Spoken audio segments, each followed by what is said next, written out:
So apparently just in time for San Diego Comic-Con, DC Comics has decided to retitle their Dark Crisis series to Dark Crisis of Infinite Earths.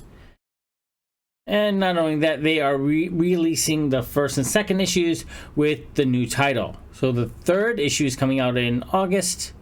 So the first issue they're going to re-release with the new title. So it'll be Dark Crisis of Infinite Earths. And then same thing with the second issue. They're going to do the same thing. So when the third issue comes out, then everything looks consistent and the same. For me, this is very, very deceptive on DC Comics' part to retitle the series from the third issue on, because they could have done that in the first place.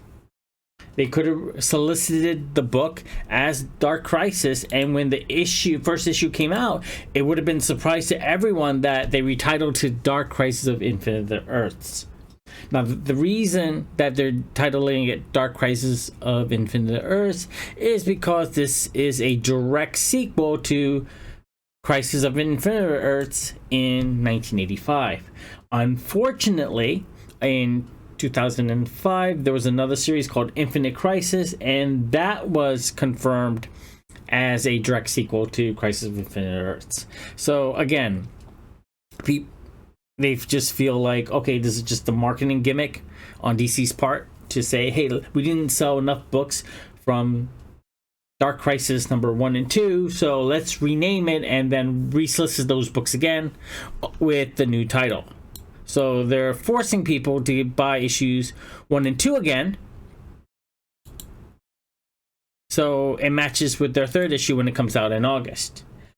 Right. So when they release DC Comics Countdown to Infinite Crisis back in I think 2005, they solicited as DC Countdown. So everyone says DC Countdown.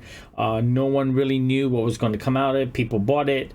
It was just for $1, 80 pages. However, when the book was released, people were surprised that it's called Countdown to Infinite Crisis. So that was a huge build up. That was a huge surprise. They could have done the same thing here instead of renaming it when the third issue comes out. Again, this is, for me, this is very deceptive on DC's Comics part. I'm not going to read the issue after the second. Once the second issue came out, I'm not going to read it after that. It just seems like just a marketing ploy, right? I'll just wait until afterwards. I'm very disappointed in this DC Comics and their marketing deceptiveness.